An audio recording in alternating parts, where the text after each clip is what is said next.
और चलिए खबरों में आगे बढ़ेंगे और स्वामी प्रसाद मौर्य की एक बार फिर से जुबान फिसलती हुई नजर आ रही है।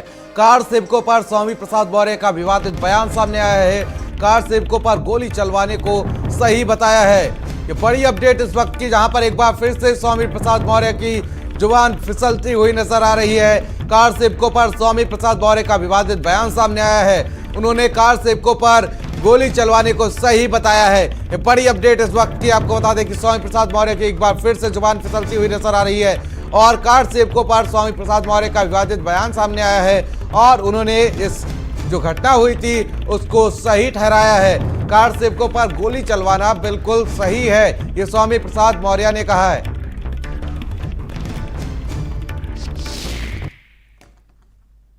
जिसमें अयोध्या में राम मंदिर पर घटना घटी थी, वहां पर बिना किसी न्यायपालिका के निर्देश के, बिना किसी प्रशासनिक आदेश के बड़े पैमाने पर अराजक तत्वों ने जो तोड़फोड़ की थी, तत्कालीन सरकार ने संविधान की रक्षा के लिए, कानून की रक्षा के लिए, अमन चैन कायम रखने के लिए उस समय जो गोली चलवाई थी वो सरकार का अपना कर्तव्य था। सरकार ने अपना कर्तव्य निभाया था।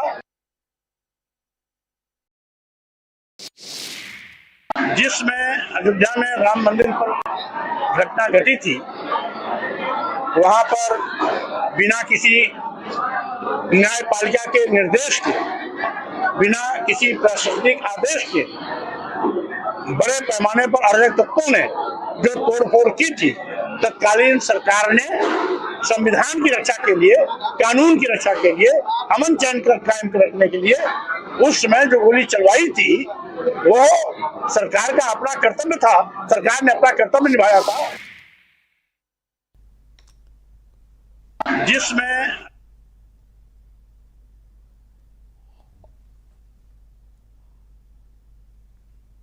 और हनुमानगढ़ी के महंत राजू दास जी हमारे साथ जुड़ चुके हैं। महाराज जी, बहुत बहुत स्वागत है आपका भारत समाचार पर। बहुत बहुत साधुवाद, धन्यवाद आपको। इस बहुत महत्वपूर्ण विषय पे आपने मुझको जोड़ा। देखिए, एक बार फिर से स्वामी प्रसाद मौर्य अपने विवादित बयानों के लिए जाने जाते हैं। लगातार हिंदू धर्म पर, उनकी आस्था पर हमला करते हैं और एक बार फिर से उन्होंने हमला किया है कहीं ना कहीं। नहीं, ये उनका आज का विवादित बयान नहीं है। जिस प्रकार से मुलायम सिंह जी ने निहत्थे राम भक्तों किसी ना गोली से छल नहीं करवाया था, पुनः इन्होंने अखिलेश यादव ने गोली मरवाने का प्रयास किया है। अयोध्या में जिस प्रकार से मंदिर का निर्माण चल रहा है निर्विवादित रूप से, कोई दंगा नहीं, कोई फसाद नहीं, पूरे देश में अमन शांति है। अखिलेश जी को ये चीज अच्छा लग नहीं रहा है जी। और इसके नाते अखिलेश जी बार बार, हजार बार स्वामी प्रसाद मौर्य के मुंह से ऐसे शब्दों का प्रयोग कराते हैं जिसका परिणाम स्वरूप है कि हिंदू जनमानस में एक अपार पीड़ा होती है लोगों के अंदर। लोग दुखित होते हैं, लोग परेशान होते हैं कि इस प्रकार से भी कोई बयान दे सकता है क्या? हिंदू मतलब नीच है, जो है सनातन मतलब, ऐसा आप शब्दों का प्रयोग करना।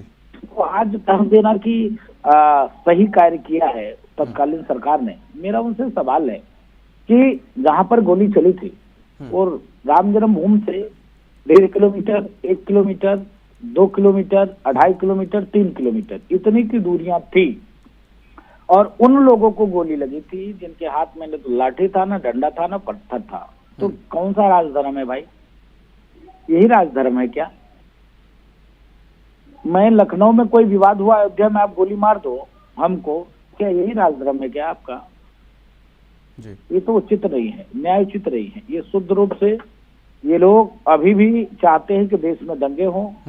जो अमन शांति बनी हुई इनको अच्छा नहीं लग रहा है। ये दंगाई लोग हैं, इसके नाते दंगे ही चाहते हैं। राजूदास जी, देखिए जिस तरीके से यहाँ पर एक नई सियासत छिड़ती हुई है नजर आ रही है, अगर बात की जाए तो जिस तरीके से समाजवादी पार्टी राम मंदिर के प्राण प्रतिष्ठा कार्यक्रम में जाने से भी लगातार इनकार करती हुई नजर आ रही है। साफ तौर पर किस तरीके से देखते हैं आप इसको? ऐसे गोली चलाने वाले को प्राण प्रतिष्ठा में निमंत्रण नहीं देना चाहिए। उससे हुतात्मा जो कार सेवक है, राम भक्त है, उनको कष्ट होगा कि ऐसे पापियों को बुला लिया जिसने मुझको मेरे ऊपर गोली चलवाई। इसके नाते ऐसे लोगों को तो अगर ये आते हैं तो गंगा जल से हम रोड को धुलना पड़ेगा भैया जी।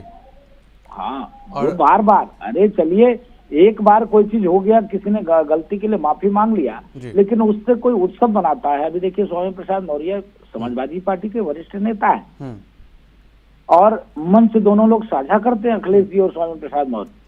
तो ऐसे शब्दों का प्रयोग करना अति दुखद है, निंदनीय है। ऐसे लोगों को अयोध्या नहीं आना चाहिए और अयोध्या वासी को घुसने भी नहीं देना चाहिए। देखिए राजूदास जी, अभी कुछ दिन पहले की अगर बात की जाए तो स्वामी प्रसाद मौर्य को साफ तौर पर यहाँ पर हिदायत भी दी गई थी कि अपने शब्दों पर लगाम लगाया जाए, लेकिन उसके बावजूद भी इस तरीके का विवादित बयान दे देना, और जबकि राम मंदिर के प्राण प्रतिष्ठा का कार्यक्रम जो है वो बिल्कुल अंतिम चरण पर है, और इस समय पर ऐसा विवादित बयान दे देना।